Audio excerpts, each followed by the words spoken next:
आज की मनमोहक कहानी है उस रात का सच।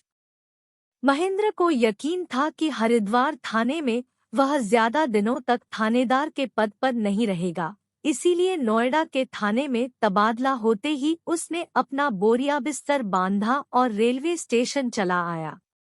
रेल चलते ही हरिद्वार में गुजारे समय की यादें उसके सामने एक फिल्म की तरह गुजरने लगी। दरअसल हुआ ऐसा था कि रुड़की थाने में रहते हुए वहां के एक साधु द्वारा वहीं के लोकल नेताओं को लड़कियों के साथ मौज मस्ती कराते महेंद्र ने रंगे हाथों पकड़ा था और थाने में बंद कर दिया था। यकीन मानिए, उन नेताओं को थाने में लाए उसे 10 मिनट भी नहीं हुए थे कि डीएसपी साहब का फोन आ गया कि फलां नेता को फौरन रिहा कर दो। महेंद्र बड़े अफसर का आदेश मानने को मजबूर था, इसलिए उसे उन नेताओं को फौरन रिहा करना पड़ा। चूंकि वे नेता सत्ताधारी दल से जुड़े थे, इसलिए उन्होंने महेंद्र का तबादला हरिद्वार थाने में करा दिया। हरिद्वार थाने में कुछ दिन महेंद्र चुपचाप बैठा अपना काम करता रहा, लेकिन जब एक दिन थाने में बैठकर वह पुरानी फाइलें देख रहा था, तभी एक फाइल पर जाकर उसकी नजर रुक गई। उसने फाइल में दर्ज रिपोर्ट पढ़ी। उस रिपोर्ट में लिखा था, गंगाघाट आश्रम में रहने वाली गंगाबाई आश्रम की तिजोरी में से 10,000 रुपए चुरा कर भागी। उसी फाइल के अगले पेज पर उस आश्रम के महंत और उसके एक शिष्य का बयान था। उस रात हम दोनों साधना करने के लिए पास की पहाड़ी पर बने मंदिर में गए थे। चूंकि इस बात की जानकारी गंगाबाई को थी, इसी बात का फायदा उठाकर उसने हमारे कमरे में से तिजोरी की चाबी चुराई और उसमें रखे 10,000 रुपए चुरा कर भाग गई। आश्रम से एक रजाई भी गायब है। उसने जवाब दिया, सर, थानेदार साहब ने मुझसे कहा था कि आश्रम का महंत इस मामले की जांच की तहकीकात में मदद नहीं कर रहा है, इसलिए इसे ऐसे ही पड़ा रहने दो। तब से यह फाइल ऐसे ही पड़ी है। राकेश के जाने के बाद महेंद्र को लगा कि हो न हो इस मामले में कुछ राज जरूर है जो महंत छिपा रहा है। उसने तय किया कि इस मामले की तहकीकात वह खुद ही करेगा। इसके बाद महेंद्र ने आश्रम पर पैनी नजर रखनी शुरू कर दी। एक दिन शाम को महेंद्र गंगाघाट आश्रम के सामने वाले होटल में बैठा था। उसकी नजर आश्रम के गेट पर थी। उसने देखा कि कुछ औरतें आश्रम के अंदर गई है और तकरीबन 1 घंटे बाद निकली। यह देखकर महेंद्र सोच में पड़ गया कि ये औरतें इतनी देर तक आश्रम में क्या कर रही थी।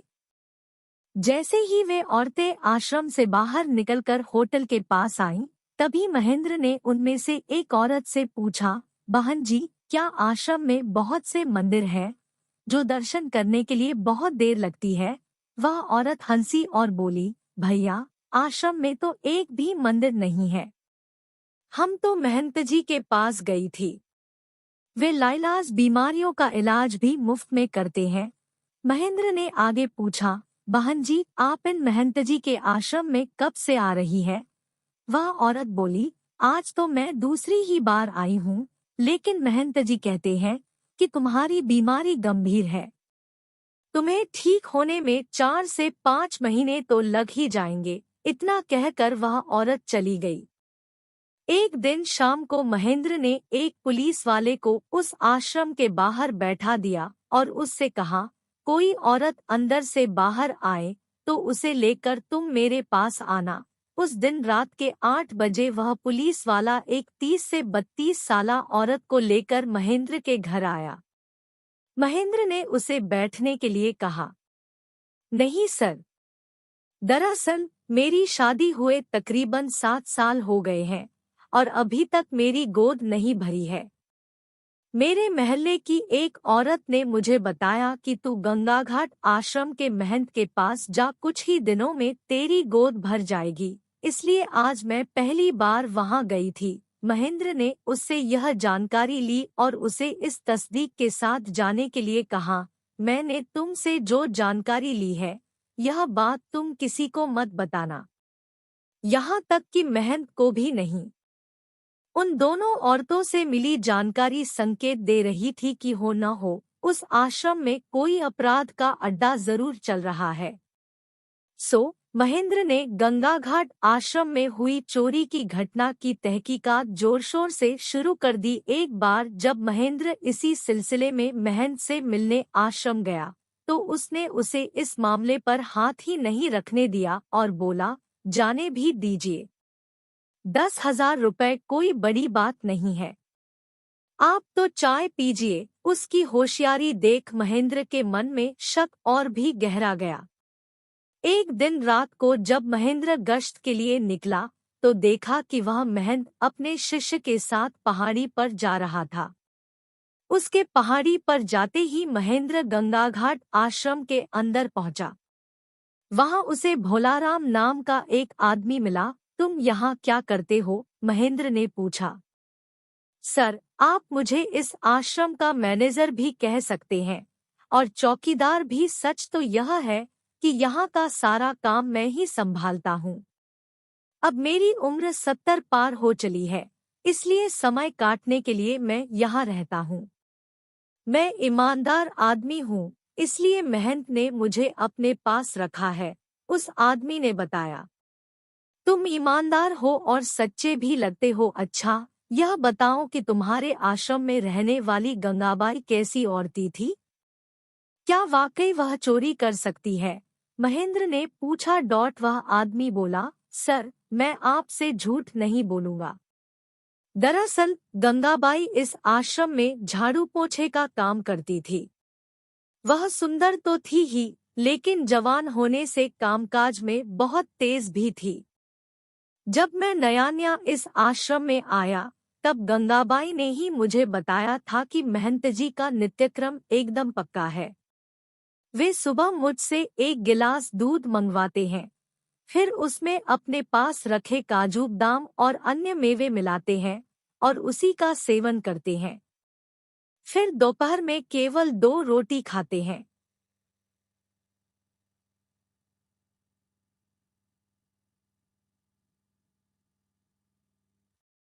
इसी तरह शाम को भी उनका यही नित्यक्रम रहता है। उस दिन उसकी यह बात सुनकर मुझे हंसी आ गई थी। तब गंगाबाई ने मुझसे पूछा भी था, भोला भैया, तुम्हें हंसी क्यों आई?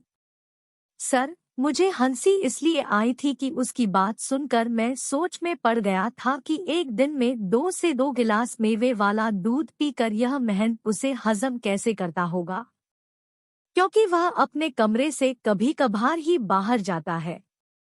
सर, गंगाबाई का पति इसी आश्रम में रहता था। मेरे यहाँ आने से पहले आश्रम का सारा काम वही देखता था।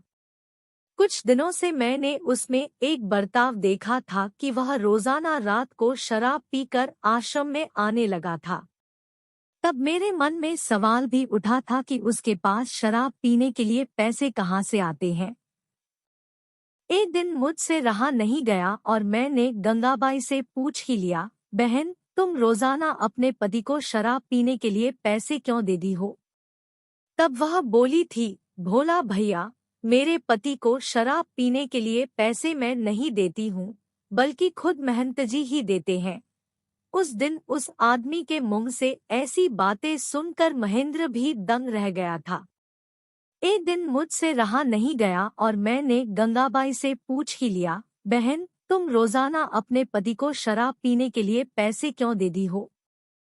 तब वह बोली थी, भोला भैया, मेरे पति को शराब पीने के लिए पैसे मैं नहीं देती हूँ, बल्कि खुद महंत जी ही देते हैं। उस दिन उस आदमी के मुंह से ऐसी बातें सुनकर महेंद्र भी दंग रह गया था।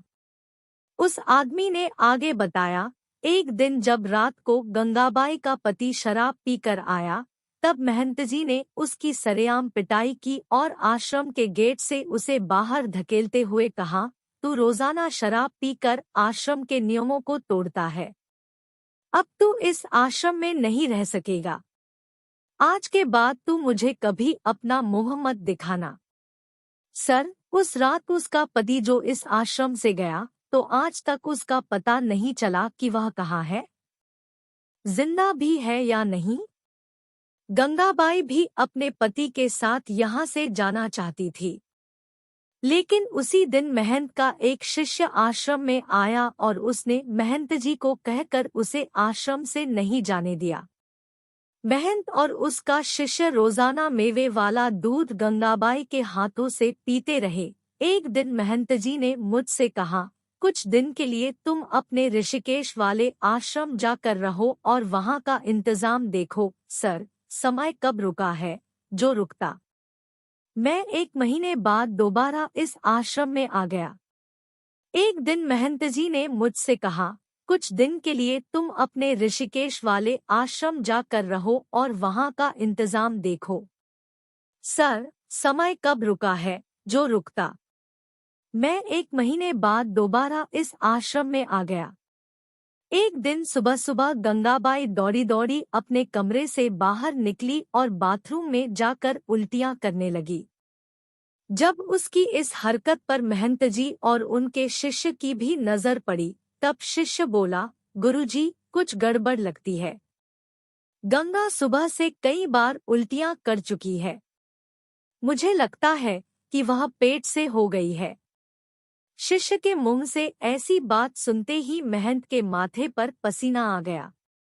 वे बोले, जैसे जैसे इसका पेट बढ़ता जाएगा, अपने पाप का घड़ा लोगों के सामने आने लगेगा। फिर जो लोग हमें साधु सन्यासी मानकर पूछते हैं, वे ही हमारा मुंह काला करके हमें सरेबाजार घुमाएंगे। अगर इस मुसीबत को हमने जल्दी से नहीं निपटाया तो हम निबट जाएंगे। शिष्य के मुंह से ऐसी बात सुनते ही महंत के माथे पर पसीना आ गया। वे बोले, जैसे जैसे इसका पेट बढ़ता जाएगा, अपने पाप का घड़ा लोगों के सामने आने लगेगा। फिर जो लोग हमें साधु सन्यासी मानकर पूछते हैं, वे ही हमारा मुंह काला करके हमें सरेबाजार घुमाएंगे। अगर इस मुसीबत को हमने जल्दी से नहीं निपटाया तो हम निबट जाएंगे। सर, उस रात का सच आपको बता रहा हूँ। वह अमावस की काली रात थी। जब रात को गंगाबाई उन्हें दूध देने उनके कमरे में गई, तभी उन्होंने उसके मुंह में कपड़ा ठूंसा, फिर गला दबाकर उसकी हत्या कर दी और आधी रात के बाद रात के अंधेरे में महंत के शिष्य ने उसकी लाश एक रजाई में लपेटी और उसे गंगा में बहा आया। उसके बाद उन दोनों ने तिजोरी से रुपए निकालकर उसे खुला छोड़ दिया, ताकि लगे कि यहाँ चोरी की वारदात हुई है। सर, उस रात हुई हत्या और चोरी के बहुत से सबूत मैंने अपने पास महफूज रखे हैं कि हम पर भी ऊपर से लगातार दबाव आ रहा है। महेंद्र ने